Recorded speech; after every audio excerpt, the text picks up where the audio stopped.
When I pulled back that Canadian edge, the first thing I saw was those words right there, 5 cents.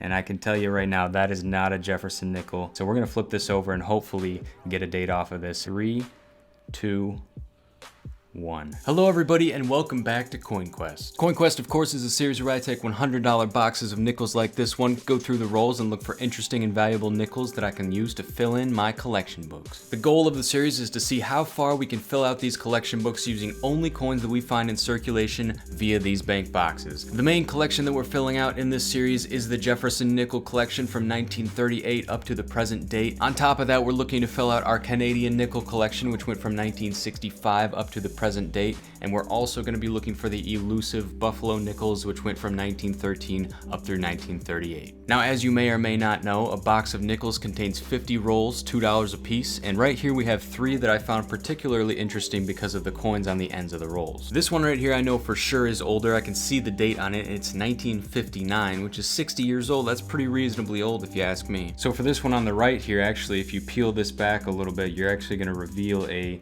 Denver mint mark there on the right side of the Monticello, so that means it's at least 1964 or older.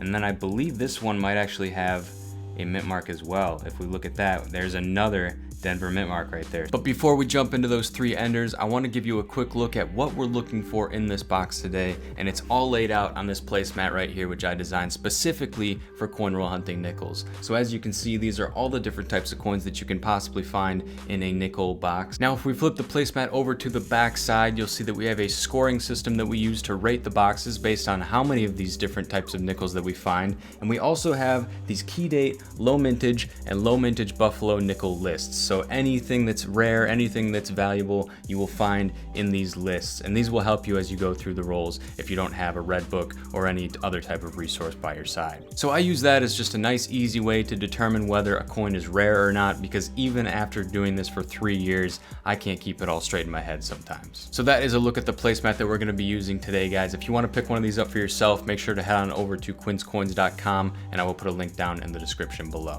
So with all that being said, why don't we go ahead and jump into these first 3 rolls live. So as you can see here, like I said, we got the 1959 there, the 2 reverse enders right there, and this one's already coming apart a little bit, so I figure why don't we just take a look at this one first. I'm really interested to see if we have something older on these coins, especially because it shows the reverse side, and we can't exactly see the date side. Now, so I'm opening this roll for the first time here, and we see that we have something interesting there. I thought that might have been a war nickel based on the edge of it, but it looks like it's just a 1979. Now let's grab that ender off of the end there and see if we're going to get something old here. We got the Denver mint mark there. 3, 2, 1. 1954, we did it, guys. I was really scared that we were going to get another 1964 there, but something about the back of this one was telling me that it wasn't going to be a 64 this time around. So I'm pretty sure that we do need that in the collection. I don't believe it's going to be a low mintage or anything like that, though. So let's go through the rest of these just real briefly to see if there's anything that sticks out, and then we'll move on to those other enders. So I'm just looking through this real briefly here, guys. Let me know if I miss anything. I probably will. Those 2009s always slip by me. They're pretty difficult to see. But I don't see anything else old there, so I'm just going to move these down for a second here and get on to the next ender. So let's open up that other reverse right there. We have another Denver mint on the back of that one. Let's see if we're going to get an old one here. Like I said, guys, hoping for something pre-1960s, because that's generally what I like to keep. Some people like to keep before 1964. It's just sort of a personal preference. But all right, let's put that second one down and flip this over in 3, 2, 1. 1958. All right, that's not bad, guys. That's 2 for 2. At least we didn't get any in the 1960s. 1958 is definitely not as good. I think we might already have that one in the collection, but I will definitely take it. And we got a whole bunch more nickels here to look through, so let's see if we're going to get something else in this roll.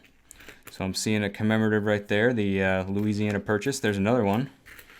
And this one looks kind of old. Nope, just 1984. There's another commemorative right there, the keelboat design. I actually just watched a podcast on the Lewis and Clark expedition, which has all to do with these commemorative designs down here. Very interesting stuff. Very interesting piece of American history. Now that's actually looking like a nice old coin right there. It's also got a Denver mint mark. Let's see what we have on this one here. 3, 2, 1. 1954 Denver again. Wow, guys, that is so cool. We just got two 1954 Denvers. I wonder how many there's going to be in this box. Now, that is what I was expecting when I flipped those coins over in 1964, also known as the most minted nickel in American history. But we have one more ender here, guys. Let's take a look at it. 1959 is the face, and we already know what that's going to be. Of course, we don't know if it's going to be a Denver or a Philadelphia mint, but we do have a whole bunch of other coins in this roll to look through, so excited to do that on camera as well. So there is that 1959, no surprise there. And the mint mark is a Denver, as you can see right there. So we got an ocean in view right there. Let's see if we got anything else in this roll. I'm not seeing too much. And once again, guys, I am going to look through the rest of these off camera in a second here. I got a 1960 right there that just about made it into the cutoff for what we keep. But I think that's about it. That's a really nice looking bison nickel right there. I love to see those. But I think that's it, guys. So I will look through the rest of these and I'll get back to you when I find something good. Alright guys, this is looking like a good box so far. Just got into the next roll and I'm pretty sure I'm seeing an older looking nickel right here. This one could be very old. I'm thinking 40s on this one just by the look of it there. Let's see what we have right here. Yep, 1946. Now I know that this is a fairly common 1940s nickel right here, so unless this has a mint mark, it'll probably be very common. So let's see what we have here for a mint mark. Yep, so it is just going to be plain. I don't see any mint mark on the right of the Monticello there, so we will have to check in the collection to see if we have that. Let's go through the rest of this, and then we will get to putting those coins in the collection, including that 1954. I think, though, we may have just got one of the last modern nickels that we need right there. 1968, I think, is still needed in the collection, so I will definitely pull that one aside. And very happy to get that one. I think that might actually fill that entire page up. That was just the last one that we needed right there. So let's just go through this real briefly to see if we have any more desirable coins in this roll. I don't think any of those are looking much older, so we will put that to the side for a second. And now let's go ahead and move into the collection here. Let's see, 1946. Let's check on that one first. So it looks like we do already have that 1946 in there right there. As far as the 58s, 59s, we are good except for that 1958 plain, and that's not the one that we found. But the 1954 Denver is going to go right there. And then over here, yep, this entire page is full except for that 1968, which we just got. So super happy about that. I will go ahead and put those coins into the collection and move on to the next roll. All right, guys, we're about 3 rolls later now. Haven't had anything since that last coin that we pulled out, but boy, does this one ever stand out. Take a look at this coin right here. That is a Jefferson nickel. I do not see any mint mark on the back, but that is definitely going to be old. I'm thinking 40s for this one, or just a really worn 1950s. Let's see what this is going to be, guys. 3, 2, 1. 1940. That is as old as you can get in the 40s right there. I don't believe we have this one in the collection either. Let me check real quick here. Oh, no, we already do have this one. So 1940 is already in the collection, but I am happy to get another one, guys. I will take that any day. Put that to the side, and I think that's it for the roll. So I will get on to the next one and let you know what we find. All right, so I don't know how I let this slip by. As you can see here, we have another nice older looking reverse ender right there. And I started opening this roll, and then I saw that. I was like, that looks a lot older than a regular nickel. And also on this other end, we have a nice toned ocean in view, which we might end up replacing in the collection. So I don't know why I let that slip, but I think we're just going to open the rest of this one live and to see what we're going to get for a date at least on that ender right there. And then we'll take a look at that toned ocean in view as well. So let's see if we're going to go 3 for 3 on reverse enders here today. 3, 2, 1. Nope, 1964. Of course it is. See, that's what I was expecting for the other ones, but I guess we got lucky. So let's take a look at this here, guys. A nice ocean in view, and it's very nicely toned. Got a kind of a gold tint to it. That is a nice looking coin, so I think we are actually going to keep that one. I'll put that one to the side here. Let's go through the rest of this just while we got the camera on, see if we can find anything else in here. Like I said, I'll just go real briefly here. There's another ocean view right there. This one kind of caught my eye from the edge. I don't think that's going to be very old, though. Nope, just 1969. That's not too old. But I think that's it for the roll, guys, so we will get on to the next one. All right, guys, we are a few rolls later now, and I think we just got a new one for the collection. Check this out. Came out obverse side up, and it is a 1948 in pretty rough shape, but we don't have any of the 1948s yet. Now I believe we want this to be an S if it's going to be the rarest in that series. So let's see what we have here. 3, 2, 1. So it is just a 1948 plane, which is probably going to be the most common one out of the 1948s. But that's expected. We're still early, and we have plenty more chances to get those 1948 S and D coins. So I'll put that one to the side. It's going into the collection in just a second here. I see another Denver Mint on the back of this coin. Let's see what this one is going to be. 1961, so we don't need that one. I think we're just looking for the 1962, and that's all we need in the 60s anymore. But other than that, we're just looking for mostly 50s and 40s. And if we could, maybe we could get a Buffalo nickel out of this. But that is going to be a little bit more difficult. And there is a 1963 to end that roll. So overall, pretty good roll. But we're going to go ahead and get on to the next one. So 2 rolls later, and right at the end of this roll, we were able to pull out another coin that we need for the collection. It's also just going to make it into the 1940s at 1949. And this one happens to be a Denver. So I'm actually going to flip this placemat over and see if that's going to end up being a low mintage or key date coin, because I can't remember exactly about that one. So let me dump these coins off right here, and then we'll just do a little flipperoo here over to the back side of this placemat. So as you can see here, key date, we actually have a 1949 S in the key date category. Don't see the D. And then coming down here, I don't see the 1949D either. So this one isn't going to be low mintage or key date. I'm actually going to check the mintage on that one by pulling up my red book here in just a second. All right, so here is the section for the Jefferson nickels in the 1940s, 1950s era. As you can see right here, 1949D comes in at 36 million minted. And it turns out that there's actually a variety here, an error. 1949D, D over S. So you can imagine what that would look like. It would basically just be the Denver mint mark on top of the San Francisco mint mark. So you let me know if you think that we have a D over S. I don't believe so, but maybe the camera isn't good enough. We probably have to get in there with a microscope to say for sure. I believe this is just a regular 1949 Denver though, so we will be putting that into the book, and we will get on to the next roll. Alright guys, we're about 3 rolls later, and I got a weird one for you. If you look at this roll right here, you can see that we have a very different looking coin in this roll, and I've already pulled it out because I thought this was just going to be like a water-lodged coin, one that's been sitting in water for a long time. Sometimes they turn that color, and it may be the case, but this is a little bit more special than that. If we pull this one out, you're going to see what's so special about this particular coin. The date on that is 1939. That is our first 1930s Jefferson, and if this has a mint mark, that is going to be incredible. Very difficult to find the 1930s Jeffersons with mint marks. So let's see what we have here. 3, 2, 1. No mint mark on that coin, and it is going to be super weird looking in the collection like that next to the other ones, but it is the first 1930s we get, so it is going into the collection. Very, very cool, and we haven't even looked through the rest of this roll, so let's see what else we're going to get here. Oh, I think we got a Canadian right there. Really surprised at the low amount of Canadians in this box so far. I think we're about halfway through the box, and that's the first one we see right there. So let's see what we have for a date on that one. 1984. I'm actually not sure. We might already have that one.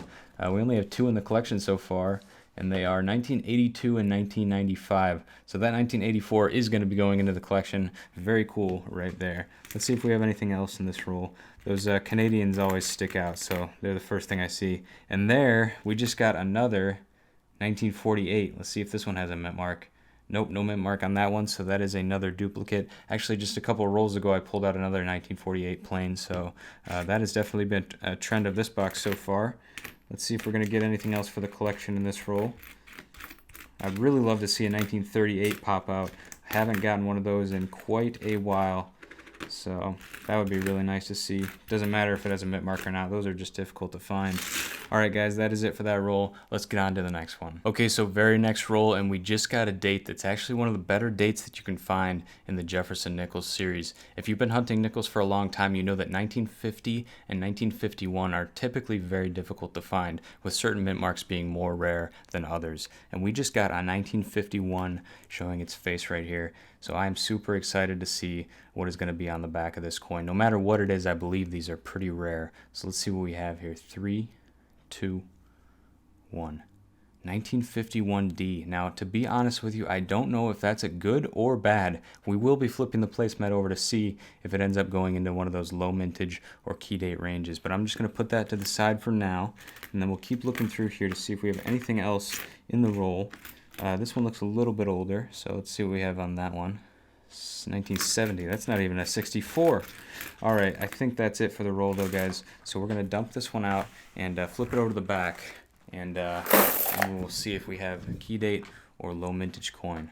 Okay, so coming over here, we see 1951S does end up being in the key date range. And look at that, guys. 1951 Denver makes it into the low mintage range, below 25 million minted. That is our first low mintage coin of the series, the 1951 Denver. The only thing that would have made it better is if that was a San Francisco. So that is so cool, guys. That is the rarest coin into the book so far, and I will get back to you with the official mintage in just a second. All right, so here we have the 1951 coins. As you can see, the 51 plain would be 28 million. 51 Denver is at 20 million, so that is why we got under that 25. And then if we got the 51S, that's actually one of the rarest ones in the Jefferson Nichols series at just 7.77 million. That would have been nice to get. Maybe we'll get that next time, but I'm just happy with the 1951 Denver. Here's another look at the coin, guys. Very, very cool. And just remember that if the next time you're hunting nickels, anything in the 50 or 51 range is a nice coin to pull out. And of course, you see that on the placemat as well. So I'm super excited to get that one in the collection, guys. Let's go ahead and get on to the next roll. All right, guys, I'm trying to contain my excitement right now because we just finally got the coin that we've been looking for. I was a little bit worried that we weren't going to get one in the first two boxes, but we just did. Now, if you can see right there, I was actually looking at this Canadian edge, and there's actually two Canadian edges in this roll that I can see. But when I pulled back that Canadian edge, the first thing I saw was those words right there, 5 cents. And I can tell you right now, that is not a Jefferson nickel. That is going to be a Buffalo nickel, and it looks like it's actually in decent shape too, so I think we're going to get a date off of this coin. Look at that, guys. You just don't see this very often in change today. Most people pull these out, so they don't end up making their way into the roll very often. Like I said, it's the Elusive Buffalo, and you can see that it's got some detail on that animal right there. So we're going to flip this over and hopefully get a date off of this, and it'll be the first coin into that Buffalo nickel collection. 3, 2, 1. God, that is actually going to be really, really difficult. The date should be in that area right there, below the neck of the Native American there. I cannot see a date on that, though, so that is actually a pretty big bummer there, guys. I was really hoping we would be able to get a date off of there without having to use nick a date, but I think we are probably going to use it eventually to figure out what the date of that Buffalo nickel is. Unfortunately, we can't just get it without it. Man, that backside looks a lot better than the front side does, so I don't know. That's really too bad, but I'm still stoked, guys, to get a Buffalo nickel. That really doesn't happen very often, as you know if you hunt nickels. So let's see what else we're going to get in this roll. I'm sure nothing is going to top that Buffalo nickel. So there's a bison right there. And here we go. We got, like I said, this is a different design that I don't think we've gotten yet. 1995. Let's see if we have a 95 yet. We actually do. That's really strange. I thought that we'd definitely get one there, but I guess not. Now we do have another Canadian right here, 1987, so I think we do need that one, and we'll be putting that into the collection. But other than that, I think that's about it for the roll, guys. Super stoked to get that Buffalo nickel right there, and we'll have to figure out what we're going to do about getting the date off that coin. I do have a chemical that will show the date if I put it on it. The only problem with that is that it kind of it definitely hurts the coin. It can't really hurt the value, in my opinion, just because how much value does a coin have that you can't get the date off of. But I'm going to have to get your guys' opinion on that, if I should use nick a date or not to get the dates off of this Buffalo nickel right here. And then we will hopefully be able to get it into the collection if we use it. If not, we can't really do a whole lot with it. So leave your opinions on that down in the comments below, and I will definitely read through them and consider them. But with that being said, guys, let's get on to the next roll. So we're about 5 rolls later. I found a few coins that were 40s and 50s, but we already had them in the collection. This roll looks pretty good, though, so I wanted to look through about the second half of this one live. I see a 1941 right here. As you know, we already have all of the 1941s, so not a huge deal right there, but I will definitely take it. It's a nice older one. And then this one right here definitely looks older as well. Let's reveal the date on that one. 1946. So if this one doesn't, or if this does have a mint mark, then we will need that in the collection as well. 3, 2, 1. Nope, no mint mark on that, and it's actually quite beat up. As you can see, there's some scratch marks on that. Let's see if we have any more in this roll. I think 2 nice coins per roll has been about the limit. Let's see if we can get 3 out of this one. I don't think we're going to be able to. So with that, let's go ahead and get on to the next one. So I consider modern nickels to be 1960 up to date, and we just got the second to last modern nickel that we needed in the collection out of this roll. It's a 1962 Philadelphia, no mint mark on the back. And let me just show you the collection real quick because it's been a little while since we've had an update. So as you can see, starting right here, 1960, we have everything. We just got the 1962 right here. And then if we flip the page, this page is complete. This next page is also complete. And then there's only one more nickel that we need in these modern nickels, and it's the 2009, and I believe it's the Philadelphia that we still need. That is a very difficult coin to find. The Denver is also very difficult to find, so I was happy to get that one early, but I think it's going to be a little while before we get this one.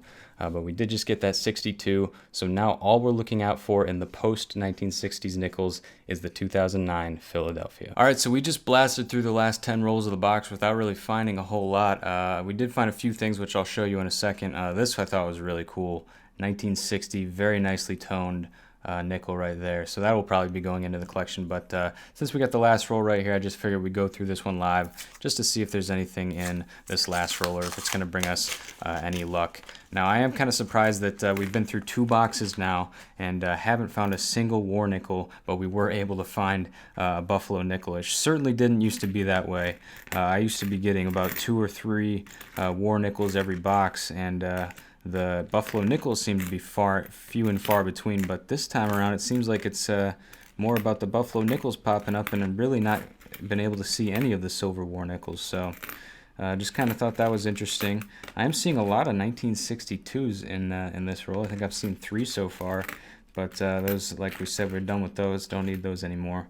But I think this is just going to be more of the same here, guys. I'm not seeing anything in that last roll, so why don't we go ahead and just jump right into the wrap-up. All right, so welcome to the wrap-up of box number 2 on the CoinQuest Nickels series. So starting up here for the Jefferson nickels in the 1950s at 2 points apiece, we had 10 of those, and the dates were 54, 57, 58, and 59, and we had a whole bunch of duplicates on a couple of those dates. Now coming down to the 1940s Jefferson nickels at 4 points apiece, we had 9 of those. Right here we see 40, 41, 46, 48, and 49. And again, some of those were duplicates. Now probably the best coin that came out of the box, arguably, was that Buffalo nickel. These are worth 15 points apiece, and we got 1 of those. As you can see right there, it doesn't have a mint mark on it. If it did, it would be down there between the E and the C on the 5 cents.